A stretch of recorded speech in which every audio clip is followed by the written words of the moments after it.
So there's this idea in the martial arts that each individual kata was its own fighting system at some point. Whether or not you believe that, it's still true that each kata does have its own concepts and principles underlying it that guide its practice. And so today I'm going to look at one of the ways that I show how a kata kind of tells a story as far as the order of the movements and why they're done that way. And the kata that I'm going to use to do this is a bow kata, and it's done in almost every style that I'm aware of kobudo in Okinawa. It's shushi no kun. Some people say jushi no kun or other pronunciations, but it's very common kata. I'm assuming you either know this kata or are at least familiar with it. If not, please go do so, or just follow along and act like you know what you're looking at. So the opening of the kata here starts off with one basic movement. Of course, that's a great start because you need to learn how to be able to do one basic movement before doing anything else. And the next step from there is to be able to do another single movement with added motion through the body. And then, only then, are you able to do a compound movement, which involves two techniques done as one. And then from there we move into where a lot of schools teach this as a kamae, and then that's a lesson in itself.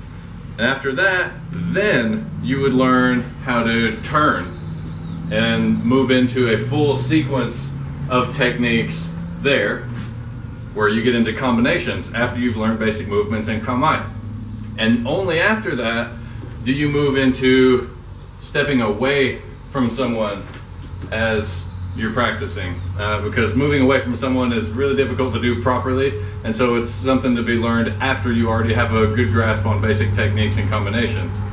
Then from there we work on changing hands with the repetitive techniques forwards, as you should hopefully have a good grasp on basics before you try to change, but it's still an early lesson in itself to change hands. And then from there we get into the sequence of the kata that repeats multiple times, and this is in different directions. And the way that you can look at that in itself is that this particular set of techniques is important, that this is kind of what this kata is about, or the principles that are involved in that sequence.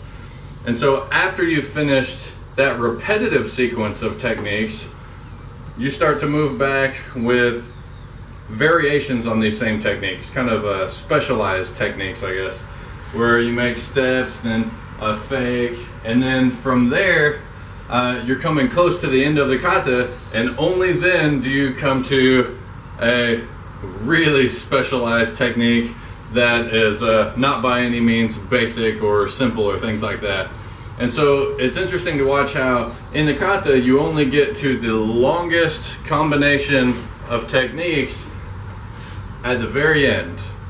And the progression of how the kata in itself is set up is really what this is about. And so it's really interesting to look at how kata are organized as far as order of movements and why that might be the case. So maybe do that with some of your kata, and let me know what you find out.